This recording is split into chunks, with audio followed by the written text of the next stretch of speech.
Hello, ALLI students. Had a couple of requests to give some further instruction concerning the assignment with Life Plan.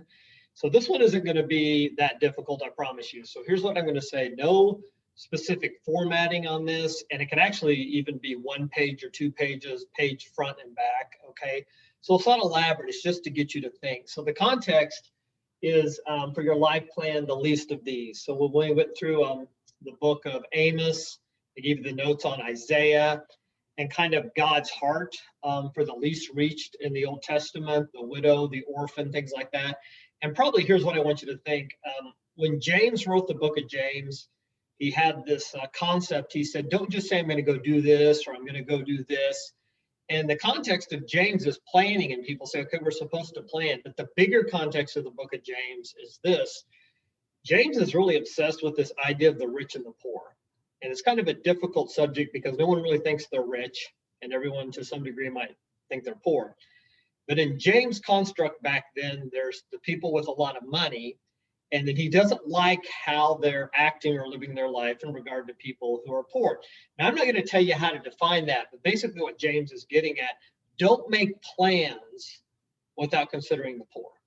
And if you go through the book of James, the book will open up and make a lot more sense than this theological debate over faith and works, and you have to have works to really be saved, or you have to have works for your faith to be alive. And all those theological debates, they'll make a lot more sense if you just kind of have the idea that as I plan my life, I need to have margin or room in my life to deal with the people who we would consider the least of these. Okay, so what does this life plan look like? This isn't, like a 10 pages or anything. Like 1 page is just ideas. But anyway, you're going to begin with a personal mission statement, and that's in this context. And that's just something that's going to kind of drive your life with the least of these. This is what I want to do. This is kind of something missional, how I want to live my life. We talk about that a lot at Abundant Life, about being missional, living on mission. It's that kind of statement.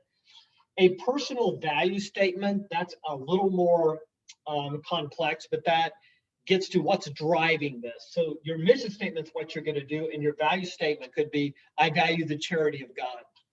I value God's heart for the least of these. I value shalom in the Bible. I'm just giving you a bunch of them there. But something kind of a personal value statement means this drives what I'm going to do missionally. And then ministry objective. So you got this mission statement, but it's going to be specific. How are you going to work out this? So the mission statement might be to care for this specific group. The ministry objective statement is going to be, how is that going to look in my life? Meaning, if I followed you around, I'd be able to see this working out in your life. So it has to be specific. If you don't have a ministry where you live this out, it's a good time in your life to be thinking about it. And then the ministry goals. So after I have the ministry, I would have the goals. What would I want to achieve through this ministry that I'm working in? And then at the end, ministry strategies, how I'm going to accomplish that. Now, for those of you who have strategic planning, this will be a little easier. We'll go through it. I'm not trying to give you something, labor intensive or something like that, but I'm just trying to walk you through the specifics. So I'll give you an example. My personal mission statement would be that I want to live life on mission and have God's heart for the poor. Okay. And so that's just something very basic. Personal value statement could be, I value the charity of God, because to be converted in the image of God means to be charitable to those who are the least of these. Something like that in your own words. The ministry objective could be, for instance, I would like to run a counseling center that focuses on socioeconomically disadvantaged families. Okay. Ministry goals would be, I would like to give this much of my life, this much of my time in order to reach these people. Ministry strategies, here's how I'm going to do that. I remember when I went back to school and I had to write the dissertation, they made me list things I wasn't going to do anymore, how to prioritize. So this would be strategies. What could strategies be? I don't know. It could be more education. It could be to be mentored. It could be to make margin in my life.